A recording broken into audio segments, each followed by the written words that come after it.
slideshow kan.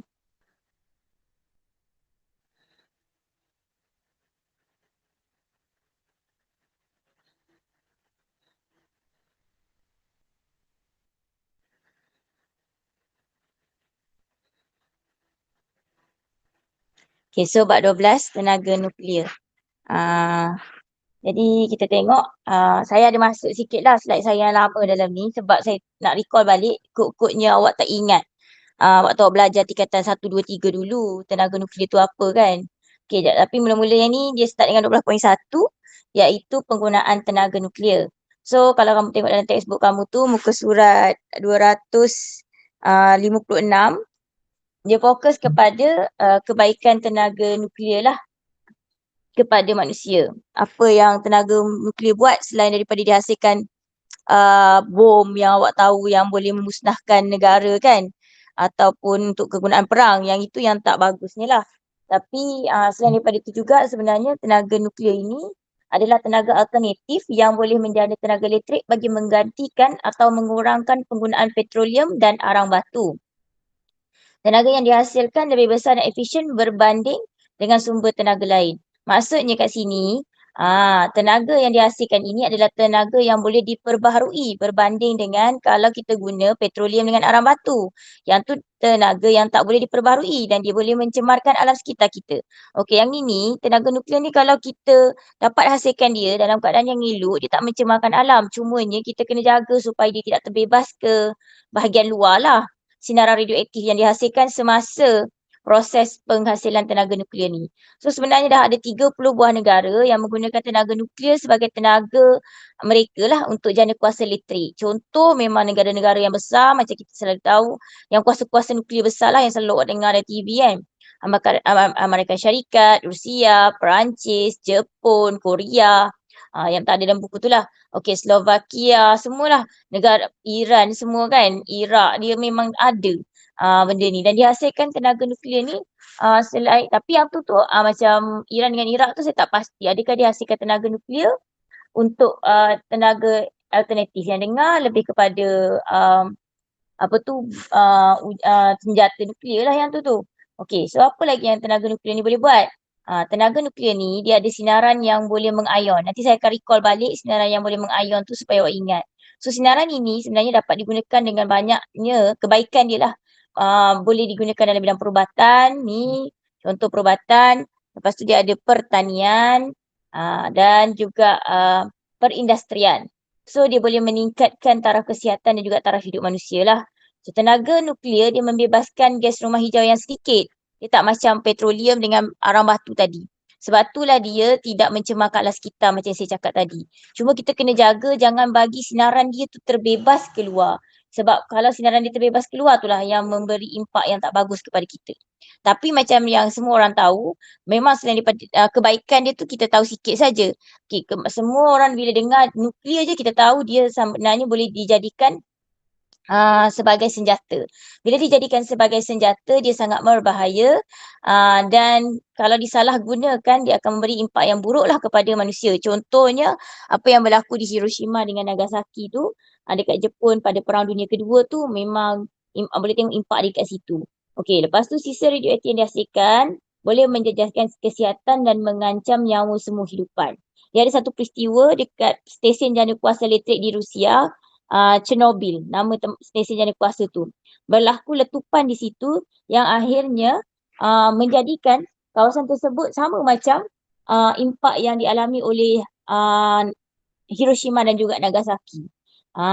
Sebab dia akan hasilkan letupan yang sangat besar dan juga terkeluarnya sisa-sisa radioaktif yang boleh menjejaskan dan mengancam nyawa manusia lah. Okey, impak dia bukan satu tu je, bukan waktu time dia meletup tu saja, tidak. Tapi dia berpanjangan sebab tenaga nuklear ni dia punya proses itu secara berantai. So saya nak recall balik apa yang awak sepatutnya sudah pun belajar sewaktu di menengah rendah. Okey, apa dia tenaga nuklear? Tenaga nuklear ni sebenarnya adalah bahan radioaktif yang terdiri daripada atom yang mengandungi nukleus yang tidak stabil. So apa dia nukleus tak stabil ni? Nukleus tak stabil ni adalah nukleus yang mudah untuk mereput dan memancarkan sinaran radioaktif. Apa dia pula sinaran radioaktif? Ada 3 jenis sinaran radioaktif. kita ada alpha, beta dan juga gamma. Saya disentuh juga sikit dalam slide saya selepas ini. Okey, so contoh senaran bahan radioaktif yang biasa kita, bukan biasalah, sepatutnya awak kena ingat adalah uranium. Yang ni gitu biasa kita guna dalam bom nuklear ataupun kita gunakan dia juga dalam sen-sen jana kuasa tadi. Ni nak hasilkan tenaga elektrik tu kita kena ada uranium 235. Okey, lepas tu kita ada radium, kita ada karbon 14, polonium, kobalt 60, iodin 131. Yang ni yang sepatutnya awak ingatlah beberapa contoh nama tenaga nuklear. Okey, lepas tu tadi macam kita dah tahu dia ada kebaikan dan keburukan kan. Macam mana keburukan dia tu terhasil? Okey, sebab dia adalah satu nukleus yang tidak stabil, maka dia sentiasa mengurai. Proses perebutan tu selalu berlaku. Penguraian nukleus yang tidak stabil, suatu bahan radioaktif untuk menjadi lebih stabil. Sebab konon-kononnya dia nak jadi lebih stabil. Tapi bila dia jadi yang nukleus yang lebih stabil, dia masih tidak stabil. Dan dia akan buat lagi proses perebutan untuk menjadi nukleus yang lebih stabil. Tapi tak settle juga. Dia masih lagi bukan nukleus yang stabil. Maka dia akan merebut sekali lagi dan akan jadi nukleus yang lebih stabil. Dan benda tu akan sentiasa berlaku tanpa henti. Sebab itulah dia berlaku tindak balas ni kita kata secara berantai. Tak berhenti. Semasa proses ini berlaku, itu yang dia hasilkan bahan radioaktif. Sinaran gelombang radioaktif yang berbahaya. Okey, dia ada zarah alfa, zarah beta dengan sinaran gamma. Okey, semua tu kita panggil sebagai sinaran radioaktif. Okey, jadi sebenarnya awak dah tahu dah pasal benda ni. Sepatutnya awak dah belajar waktu tingkatan mungkin 1, 2, 3 tentang proses perebutan radioaktif ni. Di mana bahan radioaktif ni dia tak stabil. Bila dia tak stabil, nukleus dia tak stabil, jadi dia akan merebut. Bila dia merebut, konon-kononnya dia nak jadi nukleus yang lebih stabil. Tapi sebenarnya lebih je stabil, tapi tidak stabil lagi. Dia bakal mereput. Dan proses ini berlaku tanpa ada aruhan atau apa-apa. Dia jadi secara spontan dan juga rawa kepada bahan-bahan yang ni lah. Contoh bahan radioaktif ni, uranium, radium, karbon 14, polonium, kobalt 60, iodin 131. Dia bukan semua benda. Cuma benda-benda yang menghasilkan bahan sinaran radioaktif, gelombang radioaktif tu je yang akan buat proses perebutan radioaktif ni. So, dia dapat 3 jenis gelombang. 1, alfa, 2, beta, 3, gamma. Okey, dalam gambar ni tak ada alfa. Dia tak lukis. So, sini alfa, beta dan juga gamma. Dia kena 3 kan?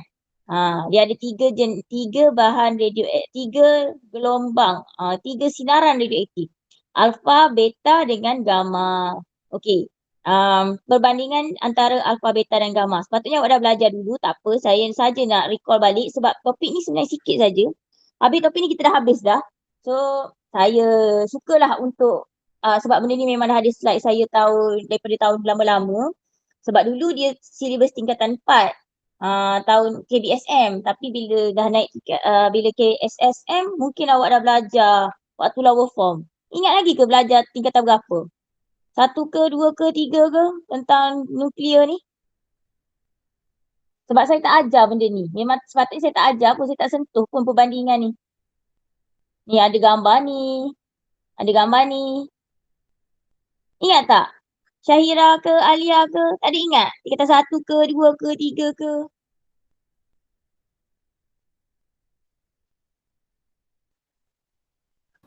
Tak ingat dah cikgu. Tak ingat. Tak ingat. Tapi saya tanya budak 5C dulu. 5C tahun ni lah. Dia 4C dulu. Dia kata dia pernah belajar. Tapi dia tak ingat juga. Awak rasa awak pernah belajar tak benda ni? Ingat lupa ke? Rasa macam pernah belajar tapi tak ingat ya. Tak ingat dulu. Kalau tak ingat pun apa benda awak belajar? Ingat ke tak apa yang awak belajar? Pernah belajar? Tak ingat. Tak ingat juga. Apalah kita recall balik. Cumanya tolonglah. Sebab benda ni asas untuk yang step tingkatan 4 ni. Jadi sebenarnya macam saya pernah cakap dekat awak, walaupun awak tak belajar dengan saya, sebenarnya apa yang awak belajar daripada tingkatan 1 sampailah ke tingkatan 5 akan disoal dalam peperiksaan SPM awak untuk batch 2021 ke atas. Maksudnya untuk batch KSSM. Sebab ada dah contoh dia tubik soalan. Dulu pun ada KBSM tapi tidak sebanyak KSSM saya rasa. Sebab biasa bila naik tingkatan 4, kita akan ulang balik daripada asasnya waktu KBSM. That's why budak yang dulu kan dipanggil PMR ataupun PT3, teruk, sains dia memang teruk. Tapi bila belajar dengan cikgu tingkatan 4 dengan tingkatan 5, bukan nak cakap cikgu tingkatan 4, tingkatan 5 bagus, tidak. Sebab kita, dalam silibus kita tu, kita ulang balik benda yang, ada benda baru yang memang tak pernah belajar, kita start belajar. Jadi kita belajar daripada asas. Lepas tu ada benda yang asas tu kita ulang balik di peringkat tingkatan 4 dengan tingkatan 5. Jadi banyak contoh pelajar yang waktu tingkatan 1, 2, 3 memang teruk sains dia, tapi bila naik tingkatan 4, 5 memang dah boleh dapat A. Ada yang dapat A+. Walaupun waktu tingkatan 1, 2, 3 tu teruk sangat dia punya sains. So awak pun tak mustahil, walaupun awak mungkin tak belajar waktu tingkatan 1, 2, 3 sebenarnya dah belajar, tapi awak rasa macam tak belajar kan. Tapi tak apa, sebab kita tak tahu kan bentuk dia macam mana. Kemungkinan besar sama je lebih kurang macam soalan-soalan sebelum ni. Cumanya dia ada masuk tambah tokok sikit, sedikit silibus baru je lah. So yang tu dia akan ada soalan-soalan. So soalan yang lama-lama tu yang macam bab ni dulu memang dah pernah ada. So kita rasa memang akan keluar lah soalan-soalan ni. Jadi sebab tu saya suka untuk ingatkan awak, tengoklah balik apa yang pernah awak belajar tingkatan 1, 2, 3. Kadang-kadang saya tak sentuh, kadang-kadang saya sentuh. Semua tu akan ditanya di dalam peperiksaan SPM sebenar nanti. Sebab memang sebelum-sebelum ni pun dia tanya. Jadi kalau awak tak belajar dengan saya pun, jangan cakap, cikgu kita tak pernah belajar. Awak tak belajar dengan saya, mungkin awak belajar dengan cikgu-cikgu tingkatan 1, 2 dan 3 dulu. So apa saja boleh berlaku untuk silibus KSSM ni sebab kita tak tahu lagi format dia. So itu assumption kami cikgu-cikgu lah. Jadi tak apalah, awak dah tak ingat, tak apa. Kita tengok sekali lagi, benda simple saja, tak susah pun sebenarnya. Okey, seperti saya dah bagi tahu tadi, kita ada 3 jenis sinaran radioaktif. Kita ada sinaran alfa, sinaran beta dan sinaran gamma. Okey, yang ini dia punya coding dia lah. Biasa wakilan huruf yang kita bagilah. Beta, alfa, beta dengan gamma kan. Macam COVID pula. COVID ada delta, delta di huruf D. Ni alfa, beta, gamma. Gamma disimbol macam ni.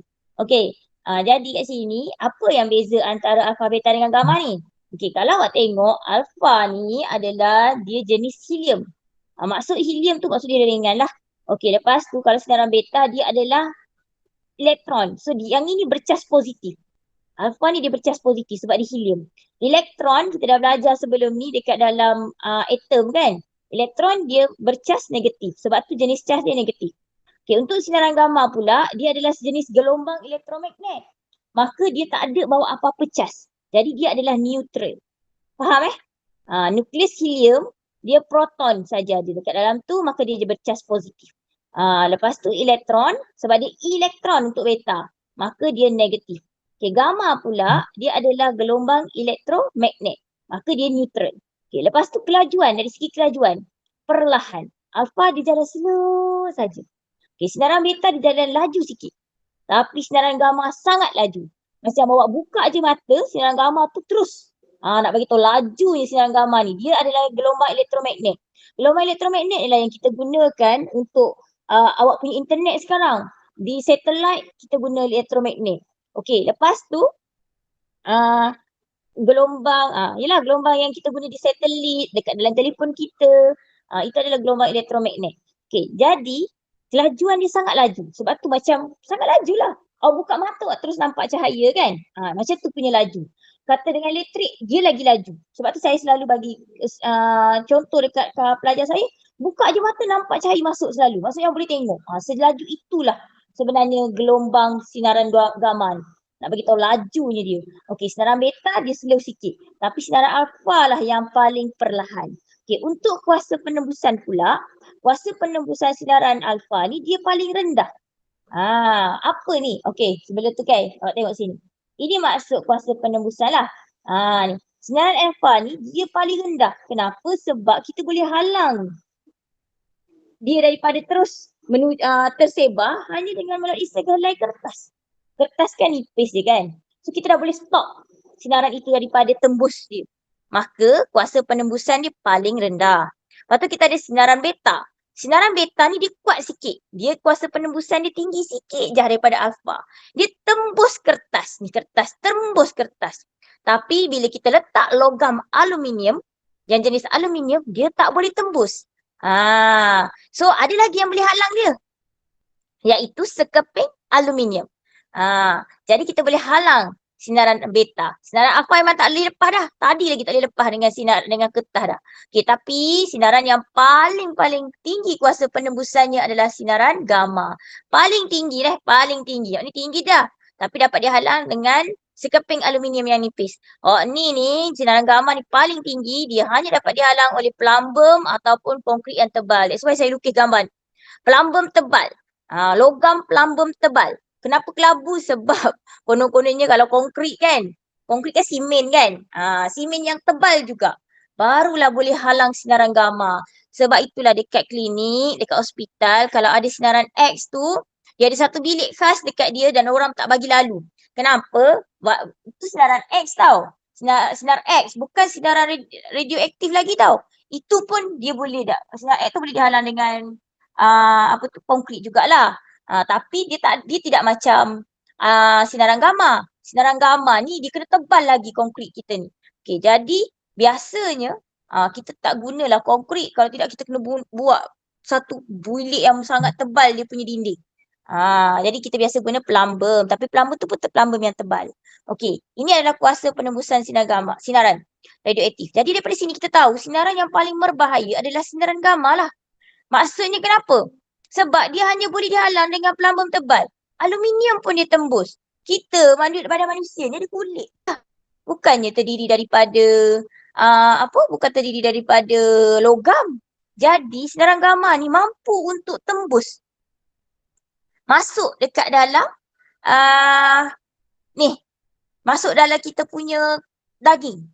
Sebab itulah sinaran gamma digunakan untuk membunuh sel kanser. Nak bagi tahu awak, dalam teruk-teruk dia tu, dia boleh menyebabkan kanser apa semua. Tapi kita guna sinaran gamma ni untuk bunuh sel kanser. Sebab dia mampu untuk tembus masuk dalam badan manusia. Tapi, kalau dia boleh hanya dihalang oleh plumbum tebal. Dia berbahaya tapi ada kebaikan dia lah. Okey, jadi ini adalah tentang kuasa penembusan sinaran. Awak dah belajar dulu tapi mungkin awak lupa. Jadi tolong ingat balik, sinaran yang paling berbahaya, yang kuasa penembusan dia tinggi adalah sinar gamma. Dialah paling laju. Ingat balik ni. Dia paling laju ni. Laju. Dia paling laju, dia paling tinggi kuasa penembusan. Dan dia neutral. Ni satu lagi, dia neutral. Okey, dan kalau sinaran beta, dia laju, dia charge negatif, dia tak adalah sekuat gamma untuk tembus sebab kita boleh halang dia dengan aluminium yang nipis saja. Okey, sinaran alfa pula bukanlah nak kata tak berbahaya juga, tapi tidak seteruk sinaran gamma sebab kita boleh halang dia dengan sekeping kertas. So dia tak boleh tembus dalam badan kita lah. Okey, kita tengok ini. Apa berlaku sekiranya kita letak ketiga-tiga sinaran ini. Okey, sini A, alfa B ni, macam B ni kan, beta. Ni simbol untuk gamma. Okey, kita akan tengok. Diuji dia dalam tempat yang radioaktif. Okey, awak tengok ni. Alfa, dia charge dia positif. Sekejap. Ada tak? Alfa ni, dia bercharge positif. Dia akan terpesong pada plat yang negatif. Ni, plat ni negatif semua ni. Plat ni negatif. Saya tak buat dulu. Padahal ni slide lama ni tak ingat. Nak buat banyak-banyak. Sebab biasa saya tunjuk slide ni saya lukis pula lepas tu. So, bila kita boleh lukis dekat dalam kelas, so saya tak ada lah buat ni. Saya lukis balik kan. Jadi saya terima seadanya slide gambar yang saya dapat ni. So ini adalah dia terbalik. Dia tak, yang ni yang neutral. Sinaran gamma dia neutral. So, awak terpaksa saya buat lah. Saya tak edit tadi. Sinaran gamma neutral. Charge dia new. Ni ingat lah tu. Okay. Sinaran alpha charge dia positif. Sinaran beta charge dia negatif tau. Ni, sinaran beta ni dia charge negatif. Tapi dia terpesong pada plat positif. Dia bukannya geng dia. Dia bukan terpesong dengan geng dia. Tak. Dia terpesong dengan yang bukan geng dia. Maksudnya lawan dia. Dia akan terpesong dengan lawan dia. Kena ingatlah yang tu. Boleh kan? Okey, so ini contoh yang saya bagi. Kena ingat alpha, charge positif terpesong pada plat. Plat ni macam medan elektrik negatif. Charge. Kalau kita pasang kat bateri kan dia ada charge positif, charge negatif. Okey, dia kena matching dengan negatif. Manakala yang beta dia negatif, dia kena cari pasangan dia yang positif. Itu maksud dia kat sini lah. Okey, lepas tu kita tengok radioisotop. Okey, radioisotop ialah isotop suatu bahan radioaktif. Contoh radioisotop ialah karbon 14, karbon 60 dan iodin 131. Isotop bahan radioaktif ini membebaskan sinaran alfa, beta dan gamma lah apabila dia meretuput. So contoh yang paling senang, isotop ni dia ada nombor proton yang sama, ingat balik. So karbon 14, karbon 12, dua-dua karbon nama dia. Jadi nombor proton ni sama 12. Tapi neutron dia berbeza. Yang ini karbon dia ada 12, dia ada 6 proton. Karbon 14 pun ada 6 proton. Tapi karbon 12 dia ada 6 neutron, maka dia akan jadi 12. Kan? Nombor nukleon dia 12. Jisim atom relatif dia 12. Kalau karbon 14 pula dia ada 6 proton, sebab tu dia isotop kepada karbon 12 ni. Tapi dia ada 8. Dia ada 8 nukleon. Neutron.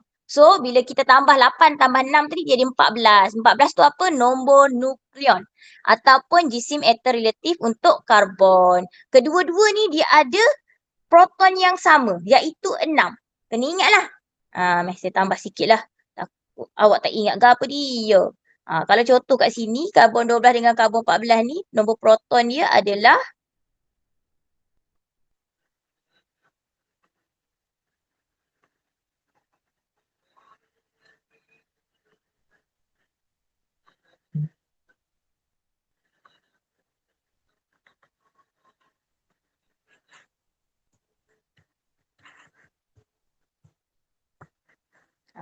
nombor proton dia 6.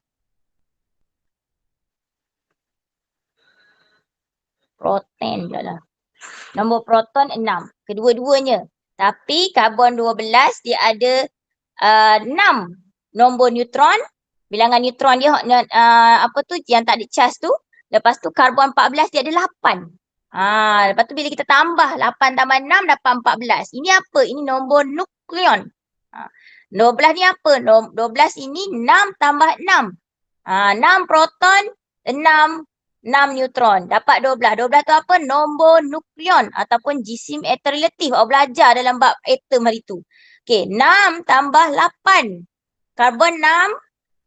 Dia punya nombor proton. Tapi neutron kat sini untuk karbon 14, 8. 8 tambah 6 dia dapat 14. 14 itu jisim atom relatif ataupun nombor nukleon. Apa dia nombor nukleon? Nombor nukleon adalah bilangan proton campur dengan bilangan neutron. Kenapa saya buat nombor ni bilangan je ni. Bilangan neutron itu awak kena ingat lah. Jadi kita tengok apa kebaikan dulu sebelum kita pergi macam mana tenaga nuklear dapat dihasilkan. Ni semua recall yang dululah lower form awak, kegunaan bahan radioaktif. Okey, so dia ada dalam bidang pertanian, perubatan, arkeologi, perindustrian, pengawetan makanan. Tapi saya tak jumpa cari gambar. Dulu pun sebenarnya saya tak sempat nak cari. Jadi saya tulis saja. So sinaran gamma digunakan untuk memandulkan serangga perosak dan menghasilkan baka baru tumbuhan yang lebih bermutu. Radioisotop fosforus 32. Ni bahan radioaktif lah ni. Digunakan untuk mengkaji penyerapan penggunaan fosfat. Fosforus, so dia kaji baja fosfat oleh tumbuhan. Karbon 14 pula, karbon dia penting untuk proses fotosintesis. Jadi kita gunakan dia untuk mengkaji lintasan karbon dalam proses fotosintesis. Okey. Dalam bidang perubatan, macam saya dah beritahu tadi, sebab sinaran gamma ini kuasa penembusan dia yang paling tinggi, maka kita boleh gunakan dia untuk membunuh sel kanser dalam proses perawatan pesakit kanser. Dan nama rawatan tersebut adalah radioterapi. Awak akan biasa dengar satu lagi pesakit kanser ni dengar sama dia radioterapi ataupun kemoterapi. Dah dengar kan kemoterapi? Kemo. Kemo tu apa? Kemo tu dia guna bahan kimia. Chemical, kimia. Bahan kimia, maksudnya dia bagi ubat. Tapi ubat itu kepekatan dia, kita kata dos dia sangat tinggi.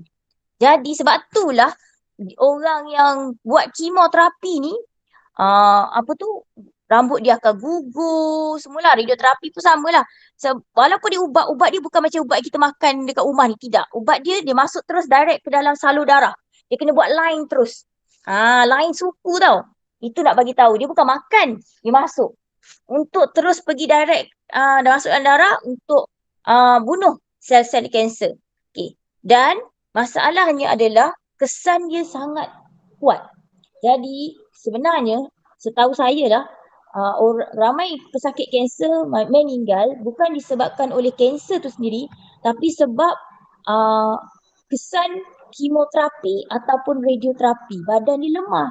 Dia tak mampu untuk tanggung impak ubat yang kuat itu.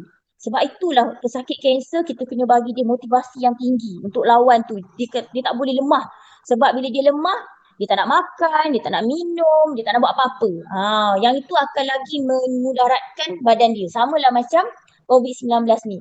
Dia kena kuat, saya tak tahulah kan, tapi daripada apa yang kita baca dekat dalam TV, apa yang kita tengok dalam TV dengan dalam internet, pesakit kanser ataupun COVID ni dia kena kuat. Dia kena kuat fizikal, dia kena kuat mental. Jadi kena pastikan badan sihat lah. Sebab ubat dia kita tak tahu kesan dia setara mana dengan impak penyakit tu lagi. Itu sebenarnya. Sebab itu ramai orang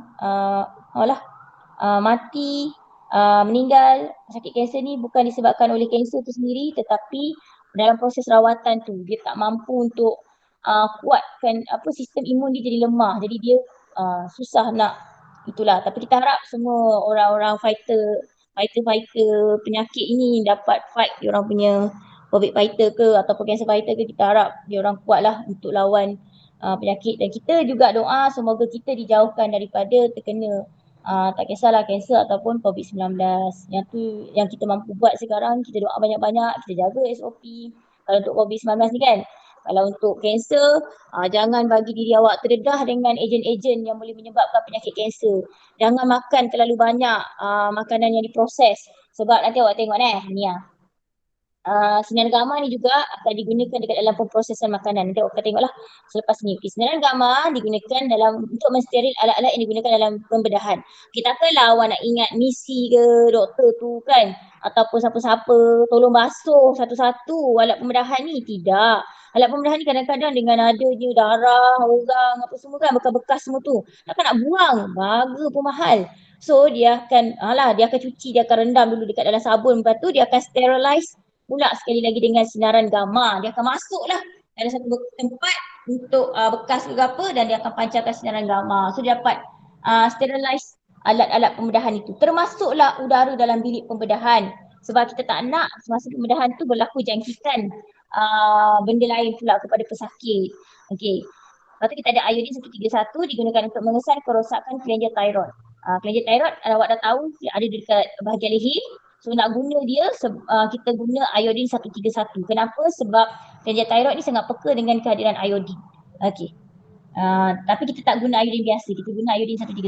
Lepas tu kita ada radioisotop karbon 14 digunakan untuk mengkaji usia artifak purba.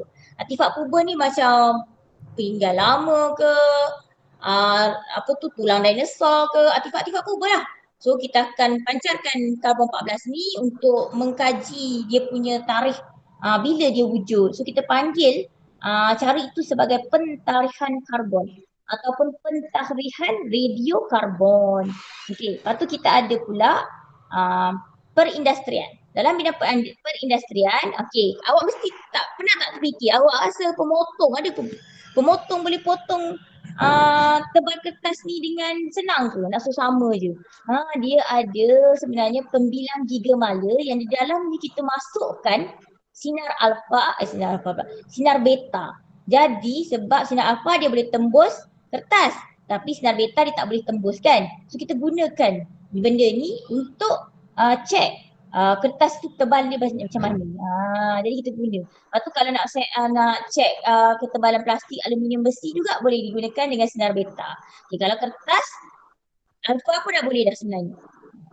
Tapi untuk plastik, aluminium, besi kita lebih kepada sinaran beta. Okey, satu lagi sinaran beta juga boleh digunakan di dalam pembilang gigamalu.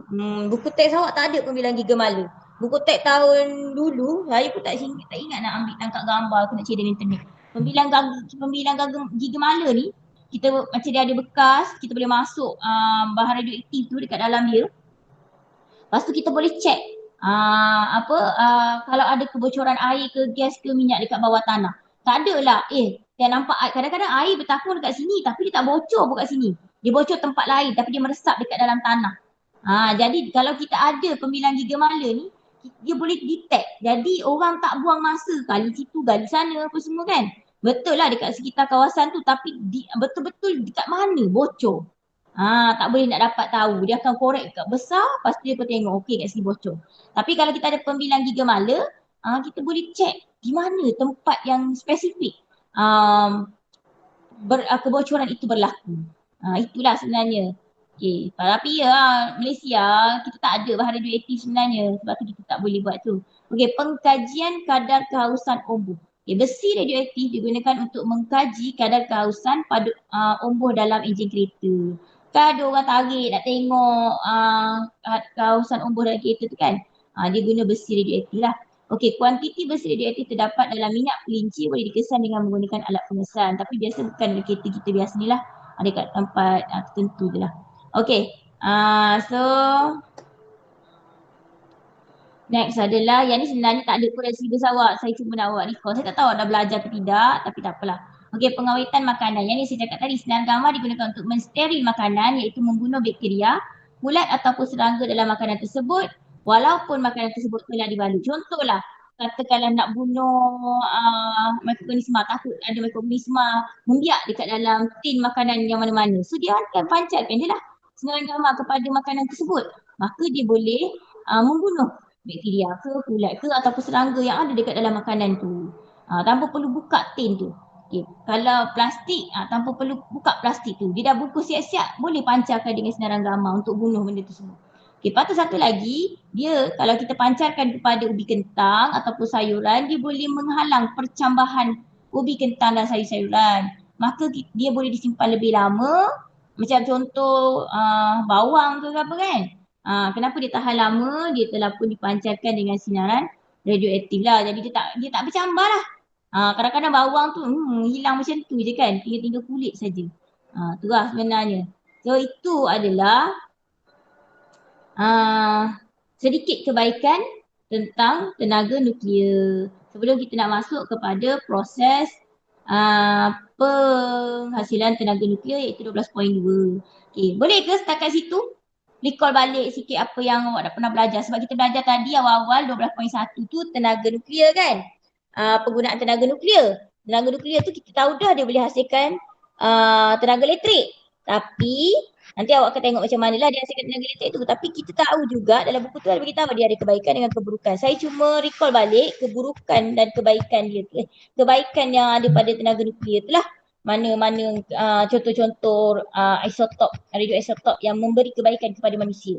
Sepatutnya awak dah pernah belajar dulu. Okey, lepas tu satu lagi tentang kuasa penembusan, ciri-ciri sinar alfa, beta, gamma, macam mana dia terhasil melalui proses perobutan nuklear sebenarnya. Sebab dia nak jadi nukleus yang lebih stabil. Dah jadi dah pun tapi tak cukup stabil. Buat lagi. Sebab tu dia buat tu lah dihasilkan 3 jenis sinaran iaitu alfa, beta dan gamma. Okay, untuk 12.2 penghasilan tenaga nuklear. Boleh Sebelum nak masuk 12.2 ni.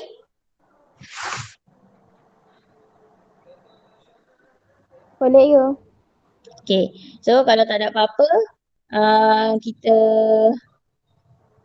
sambung dengan 12.2. Okay, 12.2 tentang apa ni? Tentang penghasilan tenaga nuklear. So ada dua cara macam mana tenaga nuklear ini dihasilkan dalam reaktor nuklear, tempat di mana tenaga nuklear dihasilkan lah. Tapi untuk pengetahuan awak, dalam dunia ini kita hanya mampu untuk buat proses pembelahan nuklear saja. Manakala proses pelakuran nuklear kita tak boleh buat lagi. Sebab kita tak ada tempat. Macam reaktor nuklear ni hanya mampu untuk menampung tenaga yang dihasilkan oleh pembelahan nukleus. Nak bagi tahu kuatnya lagi tenaga yang dihasilkan oleh pelakuran nuklear. Jadi kita tengok dulu tentang pembelahan nuklear. Okey, pembelahan nuklear tenaga dibebaskan dengan penyusunan semula neutron dalam nukleus satu atom. Dia dapat dilakukan melalui pembelahan nukleus. So, apa maksud pembelahan? Maksudnya kita pisah. Kita pisahkan nukleus yang tak stabil tadi. Okey, so bila proses penghentaman nukleus oleh atom uranium dengan neutron bertenaga tinggi, nukleus tidak stabil tadi akan dipecahkan kepada dua ataupun lebih, mungkin tiga juga, menjadi nukleus yang lebih ringan dan dia akan membebaskan dua atau tiga neutron dengan tenaga yang lebih banyak bersama-sama dengan tenaga tu yang kita nak sebenarnya. 3 jenis sinaran radioaktif. Okey, tenaga yang dihasilkan ialah tenaga nuklear, nama dia. Selain tu ada juga tenaga haba dan juga tenaga cahaya turut terbebas. Lepas tu kita ada 3 jenis sinaran tadi dan kebanyakan sinaran radioaktif yang terbebas adalah sinaran gamma. Pembelahan nukleus ini penting dalam reaktor nuklear untuk menghasilkan tenaga elektrik. Jadi saya cakap tadilah, kita guna uranium 235 untuk hasilkan jana kuasa elektrik dalam 2.1 topik 12.1 tadi. Okay, ni gambaran buku teks awak. Dia sebenarnya uranium 235 ni nukleus yang tak stabil ni. Kan? Sama kan yang buku teks awak kan? Ini nukleus yang tak stabil. Mari neutron satu dengan kelajuan yang sangat tinggi dihentam uranium 235. Apa jadi bila aksiden dua ni? Dia akan terpisah. Dia akan pecah dua. Dia macam mari sini untuk pisahkan dia. Dia macam pisau lah yang sangat laju dan tajam sebenarnya. So pecahlah kepada dua nukleus. Okay. Dua nukleus tu yang kononnya lebih stabil, tapi tak stabil lagi. Kononnya lebih stabil, tapi tak stabil lagi nah. Sekali lagi saya ulang. Okay, tapi nukleus ini dia lebih ringan. Dia punya macam ni kan 235 ni awak kena tahu 235 ni apa? Bilangan pula nombor nukleon. Apa dia nombor nukleon? Nombor proton campur nombor neutron. Apa yang positif campur yang tak ada charge dekat tengah-tengah nukleus dia. Okay. So bila dia dihentam oleh neutron, dia akan pecah dua. Maka 235 ni dia akan bagi dua. Tidaklah secara tepat 235 tu bahagi dua betul-betul. Dia lebih kurang dibagi kepada dua. Maksudnya akan ada yang lebih kat sini, akan ada yang kurang kat sini. Ataupun sini lebih, sini kurang. Dua-dua tu masih tidak stabil. Tapi di samping dia buat proses ni, dia hasilkan satu tenaga nuklear yang sangat besar. Tenaga nuklear ini, dia akan hasilkan neutron. Bersama-sama dengan dia akan hasilkan neutron lagi. Dan juga sedaran alfa, beta dan juga gamma. Lepas tu neutron tu akan hentam pula nukleus yang lebih stabil tadi. Maka tindak balas itu tak stop juga, berantai. Setiap kali dihentam nukleus yang ada, dia akan hasilkan tenaga nuklear sangat besar. Proses ini kita panggil sebagai pembelahan nuklear. Kenapa nukleus? Kenapa? Sebab memang nampaklah dia terbelah dua. Dan di same nukleus yang ini dengan nukleus yang ini adalah lebih kurang dengan 235 bila kita campur dua-dua tu. Cuma dia masih tak stabil, maka boleh dihentam lagi dan dihentam lagi lah dalam bekah dia. Sebab reaktor nuklear ni satu tempat tu memang dia letak bahan radioaktif saja untuk hasilkan tenaga nuklear. Dia tak perlu banyak pun sebab walaupun sikit tenaga nuklear ni dia hasilkan tenaga yang besar.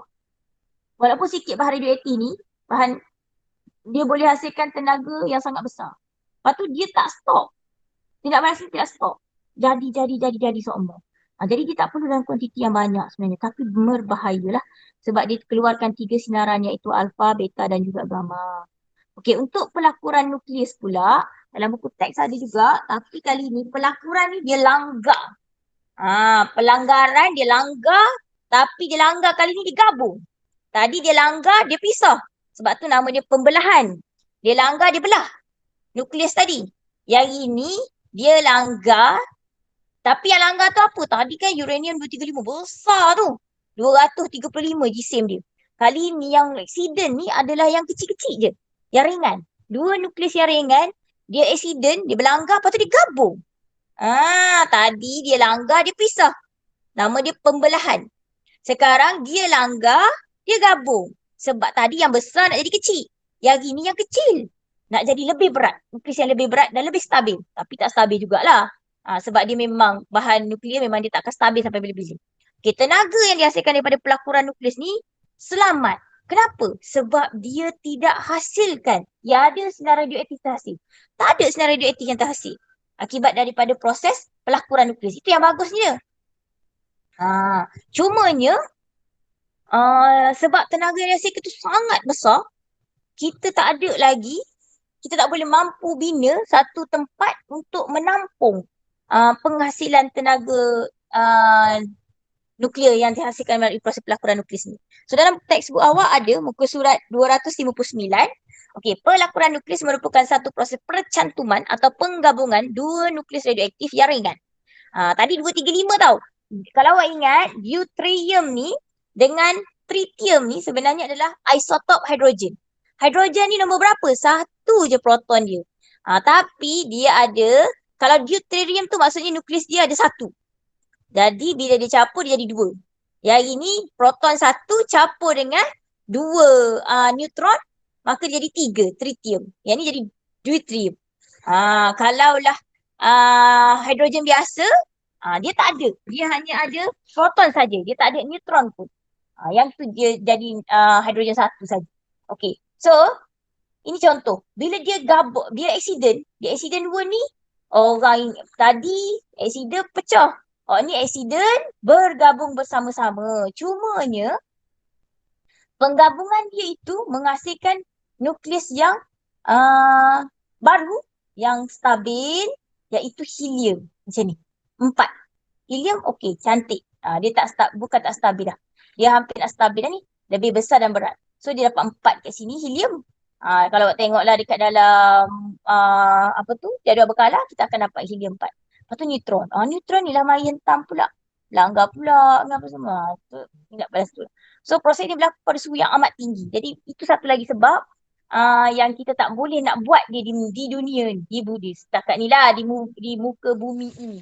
Tak ada lagi yang boleh tampung suhu yang sangat tinggi yang dihasilkan, yang diperlukan untuk buat proses ini, dan juga tenaga yang dibebaskan tu lebih besar. Lebih banyak. Tak mampu lah. Kita tak dapat hasilkan mesin ataupun bekas untuk menampung dia lagi. So contoh proses pelakuran nukleus ini adalah di matahari sahaja setakat ini. So matahari tu adalah proses pelakuran nukleus yang berlaku secara berterusan dekat matahari.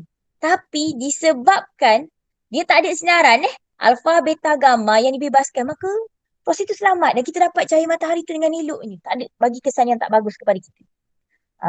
So pelakuran nukleus berlaku secara berterusan di matahari. Hal ini demikian kerana matahari mempunyai isotop hidrogen dan suhu dia memang confirm tinggi lah matahari kan.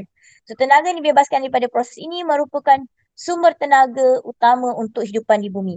Bukan di bumi saja tetapi di semua planet di dalam Bima Sakti. Kita punya galaksi kita panggil sebagai Bima Sakti. So dia dapat menampung semua hidupan, kalau ada hidupan lain lah di planet-planet lain sekali. Dan kita yang kat bumi ni memang dapat direct sinaran matahari inilah. Sangat-sangat berguna kepada kita. Kalau tak ada matahari, kita takkan ada pokok. Bila tak ada pokok, kita takkan ada makanan sebab manusia akan mati, haiwan pun akan mati. So sangat-sangat penting. Pokok itu adalah pengeluar. Bila pengeluar mati, semua consumer dekat atas dia akan mati. Itu sains. Dia memang saling berkait antara satu sama lain. Okey. Penggunaan tenaga nuklear. Sebelum tu dalam buku teks awak dia ada gambar. Saya sebab buku tu saya tak boleh nak tak boleh nak snap gambar cantik dalam buku teks awak tu, muka surat 260 tu ke. Memang comel lah gambar dia 260 dengan 261 sebab dia dua muka surat. Jadi susah nak ambil. So ini gambar daripada slide lama saya. Macam mana tenaga elektrik dapat dihasilkan daripada tenaga nuklear. Senang saja, sama saja macam dekat dalam buku teks awak tu. Cuma dalam buku teks awak tu dia besar dan dia lebih cantik lah. Dan dia colourful. Okay, so ini adalah rot kawalan. Bukan rot kawalan, apa dia panggil pusat reaktor kita dalam ni, bekas ni. Tempat di mana pembelahan. Tadi mula-mula. Bukan pelakuran, bukan yang berlaku di matahari. Yang pembelah-belah. Langgar, neutron langgar, accident, belah. So, dia berlaku dalam ni. berlaku di dalam ini. Proses pembelahan nuklear itu berlaku dekat dalam ini. So, apa fungsi dia adalah dia ada rod boron, pengawal boron mengawal kadar tindak balas pembelahan nukleus dengan menyerap neutron yang berlebihan. Kalau neutron berlebihan lah. Dia tak nak nanti kan jadi lain pula. Tentam kuat sangat pula kan. Okay, lepas tu dia ada, ni yang hitam kat sini tak nampak, moderator grafit, memperlahankan neutron, dan dia ada yang ni dia panggil sebagai bahan api uranium. Ni nampak dia ada label ni. Uranium. So dalam ni plat ni yang hitam-hitam ni memang hitam je lah dalam gambar saya ni.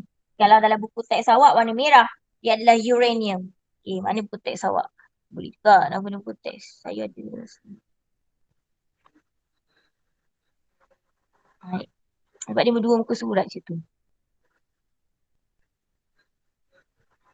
Bila tak boleh. Saya ingatkan kalau kecil, jadi dua muka surat. Tak. Tak erti saya. Jadi, bukan muka surat ni, muka surat satu lagi. Inilah. Merah itu adalah, merah tu uranium kan? Okey. Lepas tu kita ada perisai konkrit. Tadi ingat balik saya cakap, sinar gamma hanya boleh halang dengan konkrit tebal. Okey, inilah kita panggil sebagai reaktor ni, yang ni semua ni. Tempat ini kita panggil sebagai reaktor nuklear. Tempat di mana proses pembelahan nuklear akan dijalankan. Okey, jadi slide saya senang. Okey, dalam slide saya ni,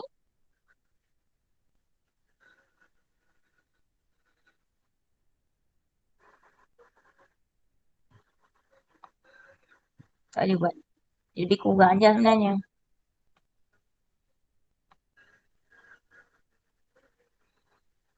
Okay, kalau awak tengok sini.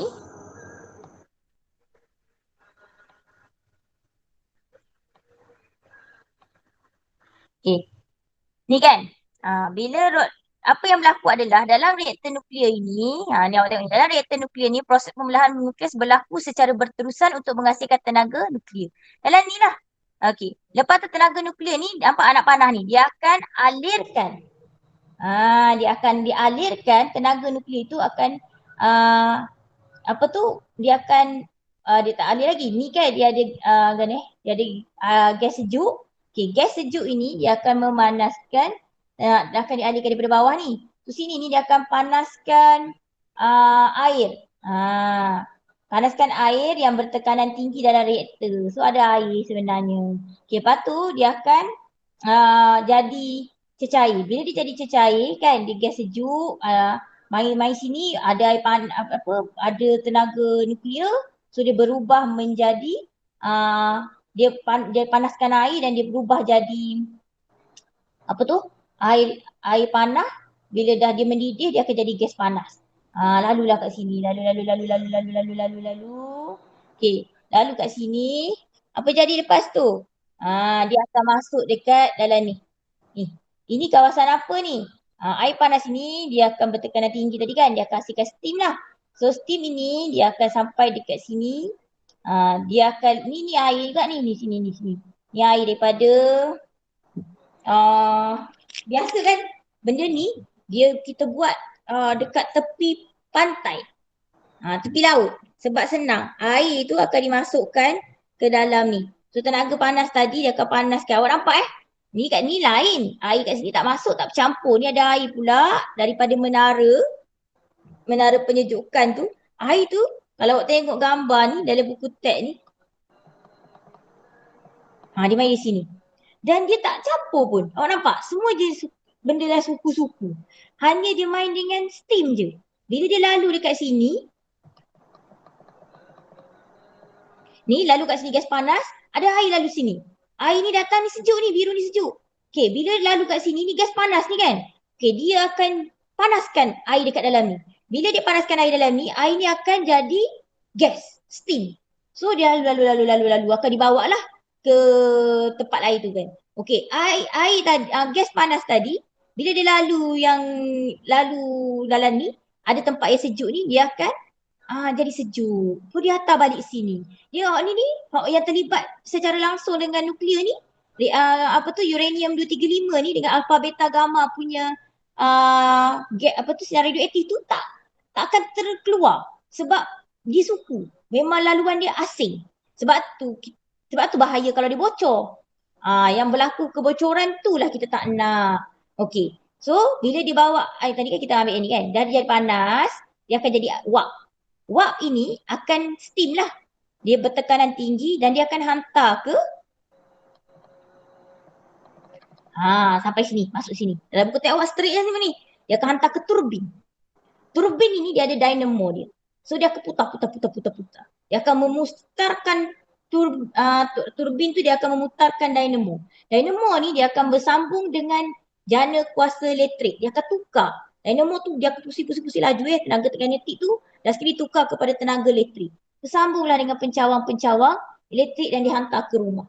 Okey, balik semula kepada steam panas yang memutarkan turbin tadi, dia akan masuk dekat dalam sini. So dia akan keluar sebagai air sejuk. Sebab dia ada satu lagi, yang ini ni, sinilah menara penyejukan ni, mari air ni. Air yang ni biasanya duduk kat tepi pantai. Okay, so kenapa? Sebab dia nak guna pusing air yang untuk sejukkan dia tu. Okay, lepas tu gas panas akan terkeluar lah kat sini. So air masih kat dalam ni tak ada kaitan. Kalau dia kat sini pun mesti ada air yang sejuk lah. Biasa dia sambung dengan air pantai, air laut. Tapi memang tak bercampur.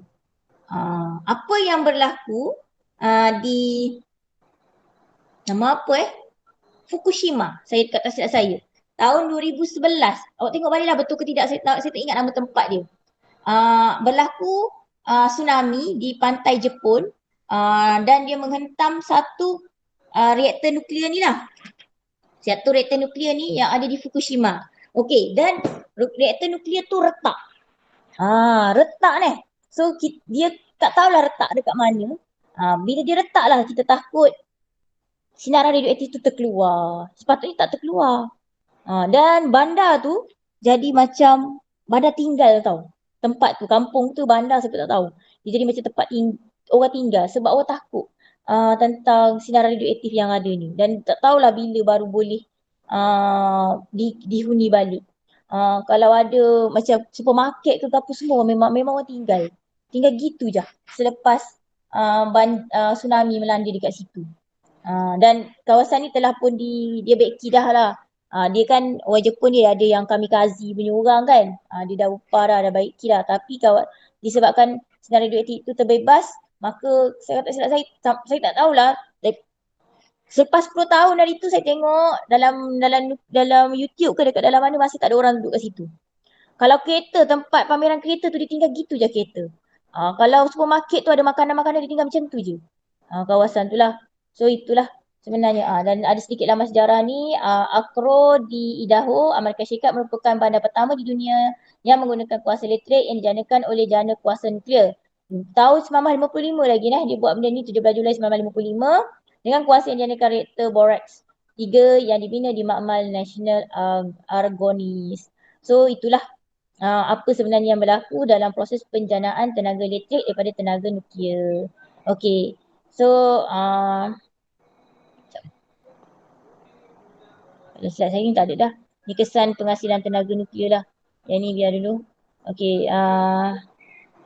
Yang ni dalam buku teks awal ni saya ambil, saya tak buat ni. Penggunaan tenaga nuklear bagi negara yang menggunakannya.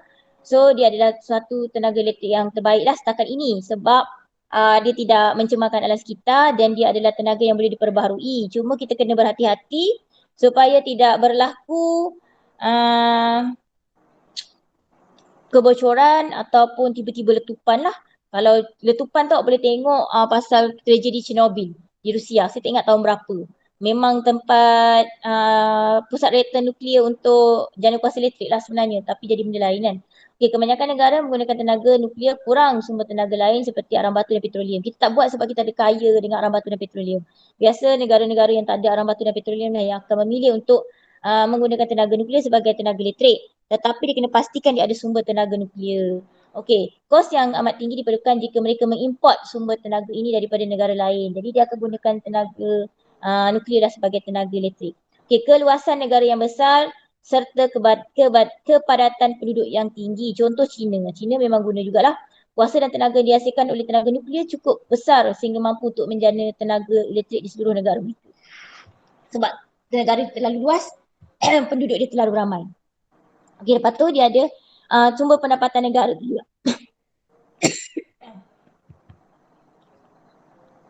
Sorry. Saya rasa awak baca lah, tiba-tiba tak ada suara lah. Mana minum air.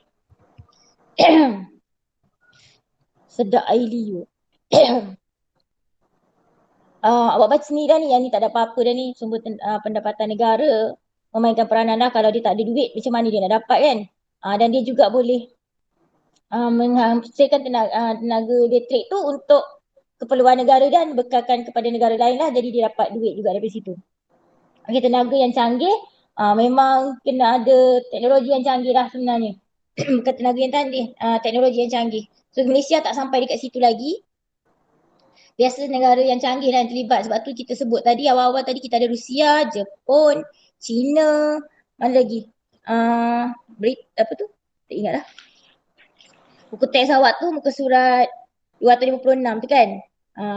Yang tu adalah negara-negara yang canggih dia punya teknologi yang mampu untuk buat reaktor nuklear untuk hasilkan tenaga elektrik lah. Okay, saya rasa sampai situ juga. Saya kena minum air dah ni. Dia jadi tahu jadi ke yang tekak.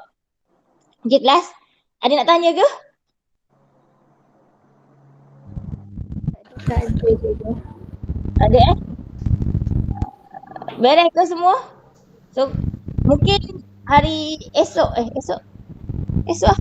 kan? Esok habis kot silibus kita. Habis silibus, lepas ni tak tahu nak buat apa. Nak buat latih tubi. Pulang kaji. Latihan. Saya sebenarnya nak bagi buku modul, tapi macam mana nak bagi dengan kes banyak ni, saya nak suruh awak ambil pun saya risau sebenarnya. Tapi yang tak payah bayar tak silap saya sebab itu ambil duit. Itu awak bayar berapa itu buku modul? Siapa ingat? RM10 kan? Ke berapa? RM10? Rasa ni sekali dah. Nanti saya tanya cikgu soal lagi. Rasa kita orang ambil tu sekali dengan yang jilid 2 dah. Sebab yang tingkatan 5 je kita ambil jilid 1 saja. Sebab dia memang jilid 2 dia tak siap lagi waktu tu. Jilid 2 tingkatan 4 ni siap dah. Cuma tak pergi photostat lagi. Benda ada dah. Tak pergi photostat banyak lagi.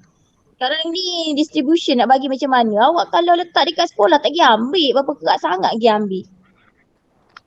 Last sekali tak ambil. Ramai yang tak ambil. Yang pencelik-pencelik ambil dah. Saya akan lepas ni saya akan suruh buat. Saya rasa PK dulu. Settle PK dulu. Mana-mana laporan amali. Nanti kita senang nanti untuk buat. Terus buat amali bila kita masuk sekolah. Yang tu dulu, lepas tu baru saya akan ikhtiar pasal awak punya, kalau masih PDPR, kita akan ikhtiar untuk distribute buku modul jilid 2 lah untuk awak buat ulang kaji kat rumah. Dan kita akan recall balik dengan tu. Okay lah, kita jumpa pula esok. Okay. So, kita dengan surah Al-As dan Farah. Kisah Farah baca doa boleh live lah. Assalamualaikum, terima kasih sebab join kelas saya.